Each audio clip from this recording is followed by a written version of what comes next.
किसान आंदोलन पर सरकार की कैबिनेट बैठक। सूत्रों के मुताबिक सरकार एमएसपी पर किसानों को लिखित आश्वासन देने को तैयार। 3 बजे सरकार की प्रेस कॉन्फ्रेंस।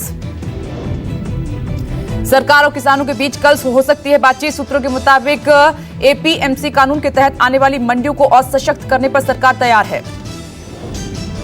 किसानों ने मांग की थी कि किसान व्यापारियों के बीच विवाद का निपटारा एसडीएम अदालत में न होकर सिविल कोर्ट में हो। सरकार इस बदलाव को भी तैयार। सरकार पराली जलाने को लेकर हाल ही में लाए गए अध्यादेश में कुछ बदलाव कर सकती है या वापस लेने पर भी विचार कर सकती है। कृषि कानून वापसी नहीं लेगी सरकार संशोधन करने को तैयार है। सरकार किसानों को लिखित आश्वासन देगी। सरकार और किसानों में अब तक बात नहीं बनी है। कल अमित शाह और 13 किसान नेताओं की 2 घंटे तक बातचीत चली। शाह और किसान नेताओं के साथ बात के बाद आज होने वाली मीटिंग रद्द हुई। अब गुरुवार को होगी किसान नेताओं और सरकार के बीच अगली बातचीत। सरकार के प्रस्ताव पर किसानों का सिंघू बॉर्डर पर मंथन। बैठक में किसान आगे की रणनीति बनाने में जुटे। बुराड़ी बॉर्डर, टिकरी और गाजीपुर बॉर्डर पर किसान अब भी जमे हुए हैं। किसान केंद्र के कानून को वापस लेने की मांग कर रहे हैं। किसान आंदोलन को लेकर विपक्ष की लामबंदी लगातार जारी है। आज शाम 5 बजे शरद पवार समेत 5 बड़े विपक्षी नेता राष्ट्रपति से मुलाकात करेंगे। राष्ट्रपति से मिलने के लिए शरद पवार के अलावा राहुल गांधी, सीताराम येचुरी, टी.आर. बालू और डी. राजा जाएंगे। राष्ट्रपति से मिलने से पहले शरद पवार के घर नेताओं के बीच बातचीत होगी। अखिल भारतीय किसान सभा के महासचिव हन्नान मुल्ला ने कहा है कि आज विज्ञान भवन में सरकार और किसानों के बीच अब कोई बैठक नहीं होगी। कृषि कानून पर सरकार और किसानों और सरकार के बीच गतिरोध लगातार बरकरार है। हन्नान मुल्ला ने कहा कि सरकार कृषि कानून वापस लेने को तैयार नहीं। किसानों का यह भी दावा है कि कानून उद्योग जगत को फायदा पहुंचाने के लिए लाए गए हैं और इनसे मंडी व्यवस्था खत्म हो जाएगी। प्रदर्शन कर रहे किसान लगातार कह रहे हैं कि बिल में से न्यूनतम समर्थन मूल्य की व्यवस्था खत्म हो जाएगी। बैठक को लेकर किसान संगठनों के बीच असंतोष। बैठक में किसानों ने तीनों बिलों को रद्द करवाने की मांग दोहराई है, जबकि सरकार ने संशोधन करने का प्रस्ताव दोहराया है। किसान आंदोलन को लेकर गिरिराज सिंह ने विपक्ष पर वार किया है। कहा कि किसान बिल के विरोध में नहीं बल्कि मोदी का विरोध लगातार किया जा रहा है। गिरिराज सिंह का कांग्रेस पर वार। कहा कि कांग्रेस किसानों को बरगला रही है, कंधे पर बंदूक रखकर अपनी राजनीति चमका रही है। किसान आंदोलन को लेकर केंद्रीय मंत्री प्रकाश जावड़ेकर बोले कि किसानों को लागत से 50% ऊपर दे रही है सरकार, विरोध करना गलत। प्रकाश जावड़ेकर का कांग्रेस पर वार। किसानों को बरगला रही है कांग्रेस, विरोध करना पाखंड है। कांग्रेस ने अपने घोषणा पत्र में इन कानूनों का जिक्र किया है। आतंकियों का गढ़ माने जाने वाले दक्षिण कश्मीर में 3 आतंकी ढेर कर दिए गए। स्थानीय नागरिक घायल हुए हैं। इलाके में सुरक्षा बलों का सर्च ऑपरेशन जारी है। पुलवामा के टिक्कन इलाके में 2 से 3 आतंकियों के छिपे होने की खबर है। सुरक्षा बलों ने आतंकियों को घेरा तो आतंकियों ने फायरिंग शुरू कर दी। आतंकियों के फायरिंग के जवाब में सुरक्षा बलों ने इलाके को घेर लिया है। सुबह 5 बजे शुरू हुए एनकाउंटर में 3 आतंकी मार गिराए गए। डीडीसी चुनाव शुरू होने के बाद से दक्षिण कश्मीर इलाके में यह पहली मुठभेड़ है और कल पुलवामा इलाके में वोटिंग भी होनी है। आतंकियों के खात्मे के बाद इंटरनेट बंद कर दिया गया है। सुरक्षा बलों ने इलाके में कल होने वाले चुनावों के मद्देनजर गश्त काफी बढ़ा दी है। सुशांत सिंह ड्रग्स केस में एनसीबी लगातार एक्शन में है। अब एनसीबी ने ड्रग पेडलर और सप्लायर रेगल महाकाल को गिरफ्तार किया है। रेगल महाकाल की निशानदेही पर एनसीबी मुंबई के लोखंडवाला समेत कई जगहों पर छापेमारी कर रही है। एनसीबी ने भारी मात्रा में ड्रग्स और कैश बरामद किया है। बताया जा रहा है कि रेगल महाकाल अनुज केशवानी को ड्रग्स देता था और केशवानी ने इन ड्रग्स को कैजान को दिया और कैजान से रिया और शोविक के माध्यम से सुशांत तक पहुंचाई गई।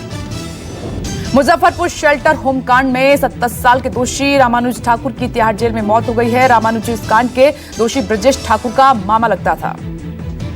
रामानुज ठाकुर पर शेल्टर होम की बच्चियों के साथ रेप समेत कई गंभीर आरोपों में आजीवन कारावास की सजा मिली थी और सीबीआई ने रामानुज को गिरफ्तार किया था।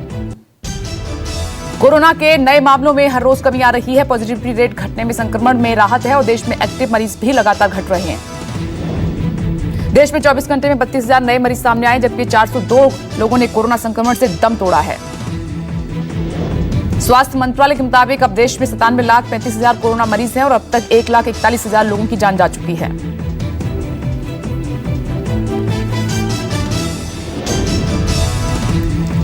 और पिछले 24 घंटे में 36,600 लोगों ने कोरोना को मात दी है। 92 लाख लोगों को कोरोना से वो ठीक हो चुके हैं।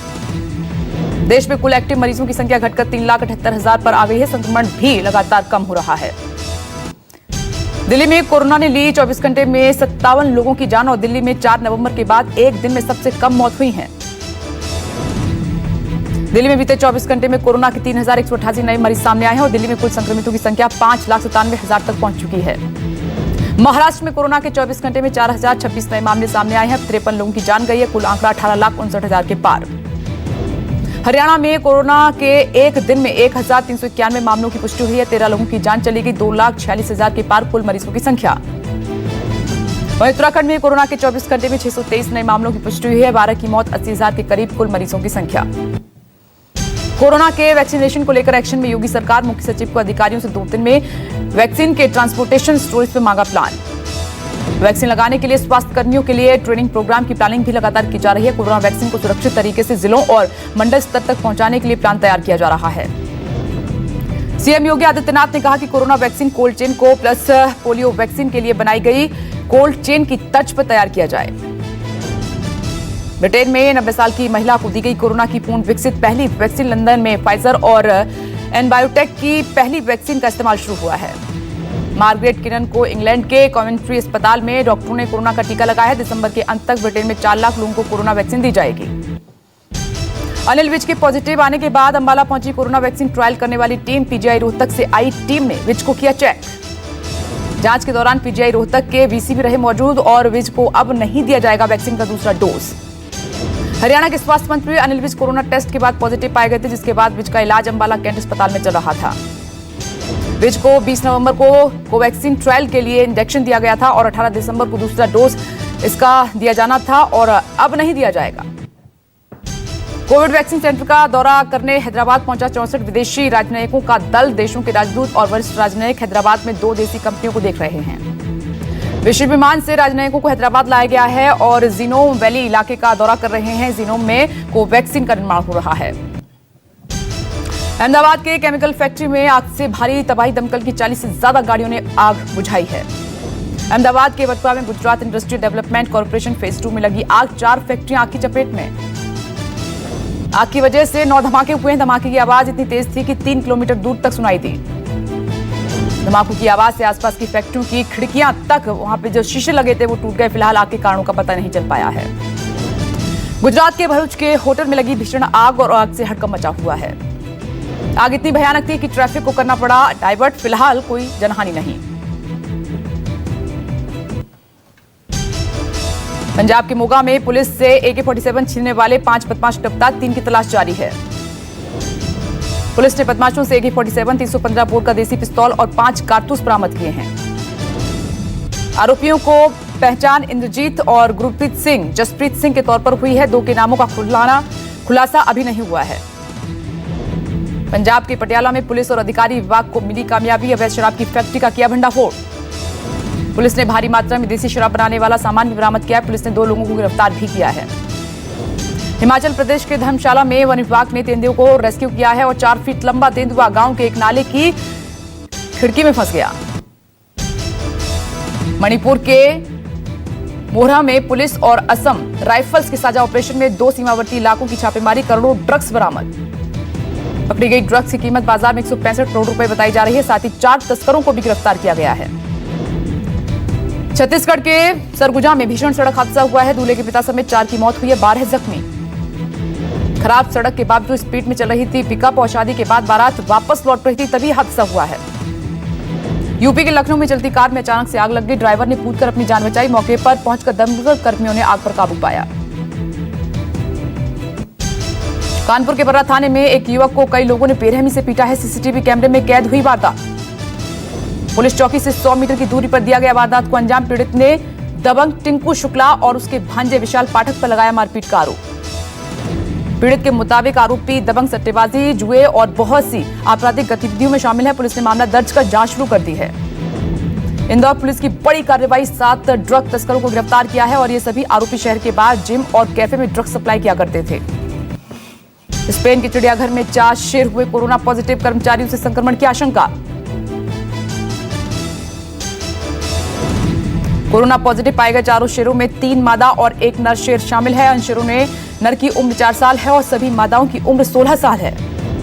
जो बाइडेन ने अमेरिका में कोविड-19 से निपटने के लिए नई स्वास्थ्य टीम की घोषणा कर दी है।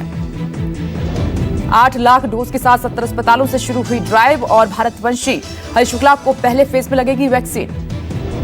ब्रिटेन मिलिट्री एयरक्राफ्ट का करेगा इस्तेमाल और 14 अरब लोगों तक वैक्सीन पहुंचाने में लग सकते हैं 2 साल। टेस्ट सीरीज डेविड वार्नर चोट की वजह से पहला टेस्ट नहीं खेलेंगे, ऑस्ट्रेलिया ने की घोषणा। 4 टेस्ट मैचों की सीरीज का पहला मैच 17 दिसंबर से खेला जाएगा। एडिलेड में होगा मैच। इंजरी को लेकर वार्नर ने कहा है कि मैं पहले से काफी बेहतर महसूस कर रहा हूं और सिडनी में रहकर ही फिटनेस पर काम करना चाहूंगा। फोर्ब्स ने जारी की दुनिया की सबसे शक्तिशाली 100 महिलाओं की सूची। निर्मला सीतारमण, किरण मजूमदार का नाम शामिल। कच्चे तेल के निर्यात में आई कमी, रूसी अर्थव्यवस्था का बुरा हाल, अन्य निर्यातक देशों के लिए भी चिंता का विषय। महिंद्रा थार 2020 की जबरदस्त डिमांड जारी है और 9 महीने हुआ एसयूवी का वोटिंग पीरियड। भारी डिमांड को पूरा करने के लिए कंपनी दिन रात कर रही है काम। इंडिगो वापस करेगी। इंडिगो कोरोना काल में रद्द हुई उड़ानों का पैसा 31 जनवरी तक खाते में क्रेडिट होगा पैसा। नमस्कार, मैं हूं मानक गुप्ता। अगर आपको हमारा ये वीडियो पसंद आया हो तो इसे लाइक और शेयर जरूर करें और हां, हमें सब्सक्राइब और फॉलो करना ना भूलें ताकि आप देश और दुनिया की कोई खबर मिस ना करें। तो जुड़े रहिए हमारे साथ और देखते रहिए न्यूज़ 24।